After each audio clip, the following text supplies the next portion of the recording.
বিদ্যুৎ সাশ্রয় দেশের সব শপিং মল আবারও সন্ধ্যা ৭টার মধ্যে বন্ধ রাখার নির্দেশ দিয়েছে সরকার। সোমবার বিদ্যুৎ বিভাগ থেকে সংক্রান্ত নির্দেশনা জারি করে দেশের সব সিটি কর্পোরেশনের মেয়র ও প্রশাসক, বিভাগীয় কমিশনার এবং জেলা প্রশাসকদের কাছে পাঠানো হয়েছে। আদেশে বলা হয়, এর আগে প্রধানমন্ত্রীর নির্দেশনা অনুযায়ী বিদ্যুৎ সাশ্রয়ের লক্ষ্যে শপিং মল, মার্কেট ও দোকান সন্ধ্যা ৭টা পর্যন্ত খোলা রাখা এবং সব বিলবোর্ডের বাতি আবশ্যিকভাবে সন্ধ্যা ৭টার মধ্যে বন্ধ করা এবং দেশের বিভিন্ন প্রান্তে চলমান ও অনুষ্ঠেয় মেলা, বাণিজ্য মেলা এবং সাংস্কৃতিক অনুষ্ঠান সন্ধ্যা ৭টার মধ্যে বন্ধ করার নির্দেশনা জারি করা হয়েছে। তবে পবিত্র ঈদুল আজহা উপলক্ষে সেই সময়সীমা রাত 10টা পর্যন্ত বাড়ানো হয়েছিল।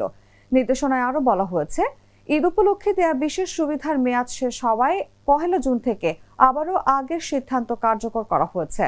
ফলে রাত 10টার পরিবর্তে সব শপিং মল, মার্কেট ও দোকানকে সন্ধ্যা ৭টার মধ্যে কার্যক্রম শেষ করতে হবে।